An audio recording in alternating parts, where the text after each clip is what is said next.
আসসালামু আলাইকুম এভরিওয়ান। ওই যে আজ সকাল সকাল চলে আসলাম, পরোটা করব আর পরোটা বেলে নিয়ে এসেছিলাম আর একটু দুধ খাবো মনে মনে ভাবছিলাম। আর ওই পেঁপের গাছ থেকে পেঁপে ধেরে ভাজি একটা করেছি পরোটা দিয়ে খাওয়ার জন্য। তো সবাই প্লিজ পুরো ভিডিওটা দেখবেন আর লাইক দিয়ে।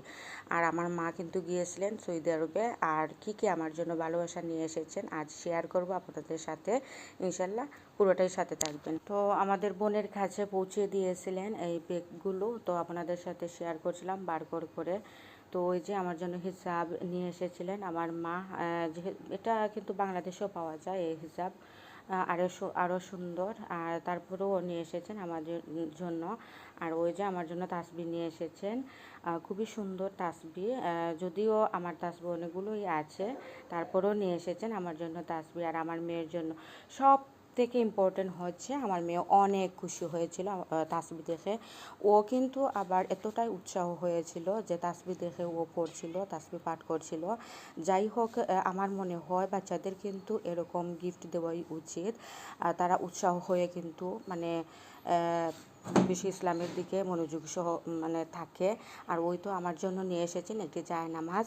যে কোনো পার্টি অথবা কোনো জায়গায় গেলে কিন্তু বেগে করে এই মানে এতটাই পাতলা ছিল, বেগে করে নিয়ে যাওয়া যাবে এরকম। আর ওখানে গিয়েও কিন্তু নামাজ পড়তে পারবেন ওই রকম। আমার ভীষণ ভালো লেগেছিল। যাই হোক, অনেকটাই মানে ভালো লেগেছিল। আর ওই যে আমার জন্য নিয়ে এসেছেন বুরকা। অনেক মানে কি বলবো, অনেক দর নিয়ে নিয়েছে। বাংলাদেশে ওই দরে কিন্তু বুরকা পরলে কিনলে কিন্তু আরও সুন্দর বুরকা পাওয়া যেত। ওই যে কাজ করা আর হাতের দিকে দেখুন একটু কাজ করা, আর পরলে মোটামুটি ভালোই লাগে, খারাপ লাগে না। তবে বাংলাদেশের কাপড় কিন্তু অনেক ভালো অন্য দেশের তুলনায়। সৌদি আরবে যে দেখেন এতটাই গুদা, মানে কি বলবো, পরলে কিন্তু এতটা আরামদায়ক না। ঠান্ডার সিজনে কিন্তু পরলে আবার আরামদায়ক হবে। বাংলাদেশের কাপড় দেখবেন একটু লুজ, খুবই আরামদায়ক কিন্তু কাপড় পরতে থাকে। আর ওই তো আমার মেয়ের জন্য কিন্তু হিজাব নিয়ে এসেছেন, আর আমার সব থেকে কিন্তু ভালো লেগেছিলো ওই হিজাব। মাশাআল্লাহ, দেখুন এতটা মানে কি বলবো, ফুল মানে মাথার মধ্যে, আর পরলে কিন্তু অনেক কিউট লাগে। আমার মেয়েকে ভীষণ ভালো লেগেছিল। তো আমার মেয়ে কিন্তু ওই হিজাব পরে কিন্তু নামাজও পড়েছে। মাশাআল্লাহ, ভীষণ ভালো লেগেছিল ওই রকম উৎসাহ দেখে। তো ওই তো আমার মেয়ের জন্য কিন্তু একটি বুরকাও নিয়ে এসেছেন। ও তো বুরকা দেখে ভীষণ মানে আনন্দ নাচানাচি করছিল যে আমার জন্য বুরকা নিয়ে এসেছেন। ওর সঙ্গে সঙ্গে পরে অজু করে নামাজ পড়েছিল। ভীষণ মানে এতটা উৎসাহ হয়েছিল। বাচ্চাদের কিন্তু এরকমই গিফট দেওয়া উচিত আমার মনে হয়। ওরা কিন্তু অনেক উৎসাহ সহকারে কিন্তু মানে ইয়ে করে। ও আমার মেয়ে কিন্তু নামাজ মানে পড়ছিল ওই বুরকা পরে। আর ওই যে আমার জন্য জমজমের পানি নিয়ে এসেছেন, আর খেতে কিন্তু মানে ডাবের পানির মতো লাগছিল।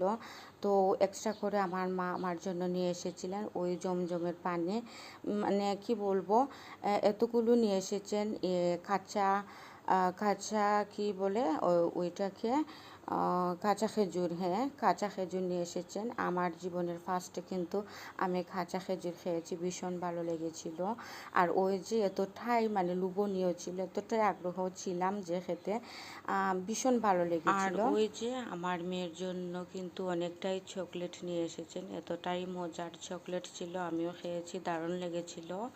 তো আসলে আনাটা বড় বিষয় না, কিন্তু বাচ্চারা অনেকটাই খুশি হয়ে যায় কিছু একটা নিয়ে আসলে। তো আমরা তো আবার নতুন কিছু না, আমার বাবাও কিন্তু ছিলেন সৌদি আরবে, অনেক সময় অনেক কিছু নিয়ে এসেছিলেন আমাদের জন্য, ওইসবের কথাই মনে পড়ছিল।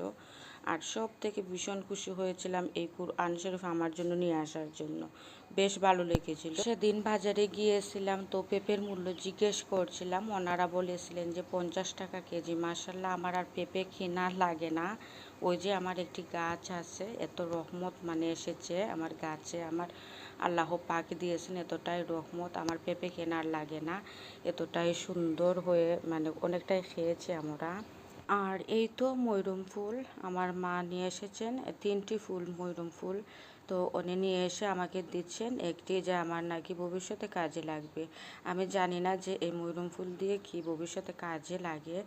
আর আমি জিজ্ঞেস করলাম যে কেন কাজে লাগবে, তো উনি বললেন যে যাদের নাকি গর্ভ মানে বাচ্চা হওয়ার সময় নাকি ভিজিয়ে রাখলে যতক্ষণ না পর্যন্ত ওটি ফুটছে ততক্ষণ না পর্যন্ত নাকি বাচ্চা হবে না। আমার কেন জানি মনে হচ্ছে এটি গুজব হবে, যেহেতু আমার বৃদ্ধ মা, আমি ওনাকে তো আর অসম্মান করতে পারি না। তো ওনার দিকে তাকিয়ে আমি কিন্তু ফুলটি হাতে নিয়ে নিলাম।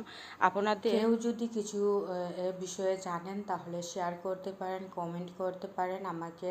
আর নিয়ে এসেছেন আমার জন্য ওই যে চুকে দেওয়া হয় কি জানো, হ্যাঁ সুরমা। তো আমার বাবা যখন বাংলাদেশে আসতেন সৌদি আরব থেকে, তখন সুরমার নিয়ে আসতেন শিশি, খুবই সুন্দর সেটি ছিল। আজকাল সেরকম কিন্তু আর শিশি পাওয়া যায় না। ওই যে কাচের বোতলের দিকে মানে ভরে দিয়েতে, তো একদম নর্মাল দিয়েতে। আর আগের বোতল কিন্তু অনেক সুন্দর ছিল।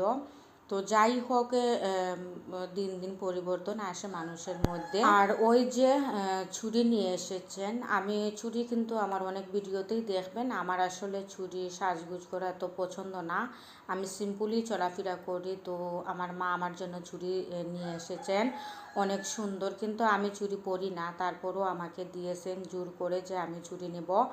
তো অনেক সময় কি হয় জানেন, আমার ননদ অথবা ননহরি যারা আছেন না, ওনারা কিন্তু অনেকেই বলেন যে ওনাদের ভাইয়ের নাকি হায়াত কমে যায়।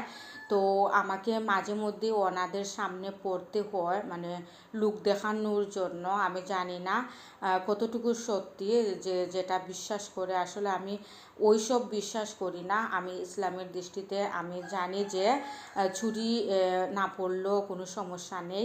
তো ওনাদের হচ্ছে গিয়ে ওনাদের ভাইদের কাছে গিয়ে বলে যে ছুরি না পড়লে নাকি ওনার হায়াতটা কমে যাবে। তো ওনাদের সামনে পড়তে হয় আমার। আর ওনার ভাইয়া কিন্তু আমাকে তেমন কিছু, প্রথমে কিছুটা বলতেন যে না পড়তে হবে, আমার হায়াত কমে যাবে। আমি কিন্তু পড়তাম না। তারপর আমি কয়েকটি ভিডিও, মানে হুজুর যারা ভিডিও মানে ওয়াজ মাহফিল করেন তাদের ভিডিও অনেকটি আমি দেখেছি, যে দেখো যে না পড়লেও কোনো সমস্যা নেই। তো উনি বুঝে গিয়েছেন। তো ওনার বোনদেরকে কিন্তু আবার আমি বুঝাতে পারি না যে না পড়লেও কোনো সমস্যা নেই, ওনারা তর্কে মানে বহু দূর চলে যান। তো আমি চাই না যে আমার ননহৌরি হিসাবে আমি আরও তর্ক করি ওনার সাথে, বিষয়টা খুবই খারাপ লাগে আমার তর্ক করতে। তো আমি কি করি, যারা ভীষণ চাপ সৃষ্টি করে যে আমাকে পড়তেই হবে, ওনার ভাইয়ের হায়াত কমে যাবে, যারা ভীষণ চাপ সৃষ্টি করেন তাদের সামনেই কিন্তু আমি পড়ি, আর নয়তো নয়। যারা মানে ভীষণ এরকম করেন, ওনাদের কাছে যদি কখনো আমি যাই বা বেড়াতে যাই ওনাদের বাসায়, তখন কিন্তু আমি ছুরি লাগিয়ে বেড়াই। ওনাদের বোনদের মধ্যেও কিন্তু অনেক পার্থক্য আছে, অনেকেই বিশ্বাস করেন আর অনেকেই বিশ্বাস করেন না। অনেকেই আমাকে কিছু বলেন না, আবার অনেকেই কিছু বলেন, সেই জন্য আমি একটু সতর্ক অবলম্বন করে কিন্তু আমি যেরকম তাদের মতনই চলার চেষ্টা করি, আমি বিতর্কে আর যেতে চাই না। অনেকেই কিন্তু বুঝতে চান না, বুঝেও বুঝতে চান না, ওনাদেরকে আর কী বুঝাবো। আর ভিডিওটি কেমন লেগেছিল সবাই কমেন্ট করে জানাবেন।